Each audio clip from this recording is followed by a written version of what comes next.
बांग्लादेश में सत्ता परिवर्तन के बाद भारत और बांग्लादेश संबंधों में धीरे धीरे नई गर्माहट लौटती जा रही है। लंबे समय से ठहरे हुए संवाद को फिर से गति देने की कोशिशें तेज हुई हैं और दोनों ही देशों के शीर्ष अधिकारी सक्रिय रूप से संपर्क में हैं। इसी सिलसिले में बांग्लादेश की सैन्य खुफिया एजेंसी के प्रमुख मेजर जनरल मोहम्मद कैसर राशिद चौधरी का हालिया भारत दौरा कूटनीतिक हलकों में खासा महत्वपूर्ण गिना जा रहा है।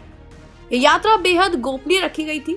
दिल्ली में अपने प्रवास के दौरान चौधरी ने भारत के बाहरी खुफिया एजेंसी रॉ के प्रमुख पराग जैन और अपने भारतीय समकक्ष लेफ्टिनेंट जनरल RS रमन से मुलाकात की।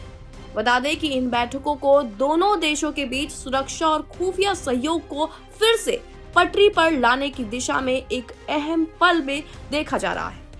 दरअसल शेख हसीना सरकार के पतन के बाद पहली बार बांग्लादेश की सैन्य खुफिया प्रमुख ने भारत का दौरा किया है और बता दें कुछ सूत्रों के मुताबिक बातचीत के दौरान दोनों पक्ष इस बात पर सहमत भी हुए कि किसी भी देश की जमीन का इस्तेमाल ऐसे तत्वों द्वारा नहीं होना चाहिए जो दूसरे देश के खिलाफ शत्रुतापूर्ण गतिविधियों में शामिल हो।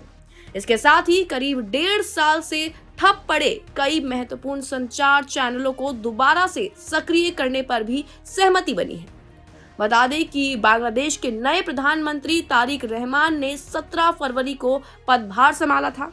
उनके नेतृत्व में नई सरकार बनने के बाद से ही भारत के साथ रिश्तों को सामान्य बनाने की दिशा में संकेत मिलने लगे। मोहम्मद कैसर राशिद चौधरी को 23 फरवरी को director general of forces intelligence यानी कि DGFI नियुक्त किया गया और कुछ ही दिनों के भीतर उनका भारत दौरा ये दर्शाता है कि ढाका नई दिल्ली के साथ सुरक्षा सहयोग को फिर से मजबूत करना चाहता है। इस सब में हैरानी की बात तो यह है कि शेख हसीना सरकार के पतन के बाद दोनों देशों के बीच कई संस्थागत संवाद तंत्र लगभग निष्क्रिय हो गए थे और संपर्क मुख्यतः राष्ट्रीय सुरक्षा सलाहकारों के स्तर तक सीमित रह गया था। ऐसे में खुफिया एजेंसियों के बीच सीधे संवाद की बहाली को रिश्ते में जमी बर्फ पिघलाने का संकेत माना जा रहा है।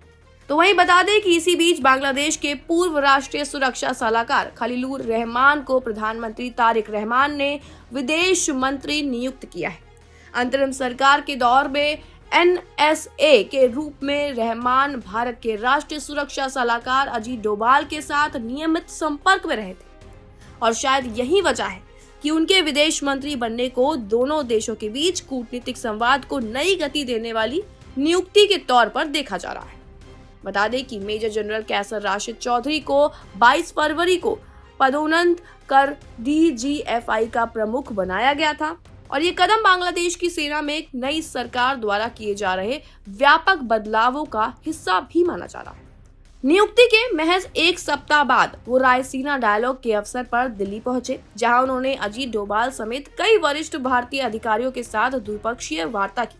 रॉ प्रमुख पराग जैन ने उनके सम्मान में एक निजी डिनर भी आयोजित किया था और सबसे दिलचस्प बात तो ये रही कि भारत की ओर से ये इन बैठकों को लेकर कोई भी आधिकारिक बयान जारी नहीं हुआ है, जबकि बांग्लादेश ने भी इस यात्रा को सार्वजनिक होने से बचाने की कोशिश की।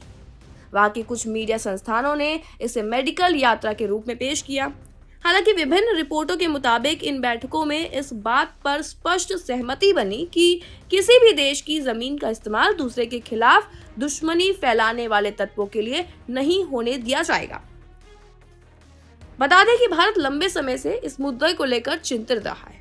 अंतरिम सरकार के दौर में आशंका जताई गई थी कि बांग्लादेश की जमीन कट्टरपंथी संगठनों और पाकिस्तान समर्थित आतंकवादी नेटवर्क के लिए संभावित ठिकाना बन सकती है। ऐसे में हालिया संवाद को केवल एक औपचारिक कूटनीतिक पहल नहीं, बल्कि क्षेत्रीय सुरक्षा संतुलन के लिहाज से भी एक महत्वपूर्ण कदम माना जा रहा है। स्पष्ट है कि नई दिल्ली और ढाका दोनों ही ये समझते हैं कि स्थिर और भरोसेमंद संबंध न केवल द्विपक्षीय हितों के लिए जरूरी है, बल्कि पूरे दक्षिण एशिया क्षेत्र की सुरक्षा और स्थिरता के लिए भी उतने ही अहम है। हालांकि क्या लगता है आपको इस रिपोर्ट के बारे में, कमेंट सेक्शन में अपनी राय जरूर दें और तमाम ऐसी जानकारियों के लिए बने रहिए जी न्यूज़ के साथ।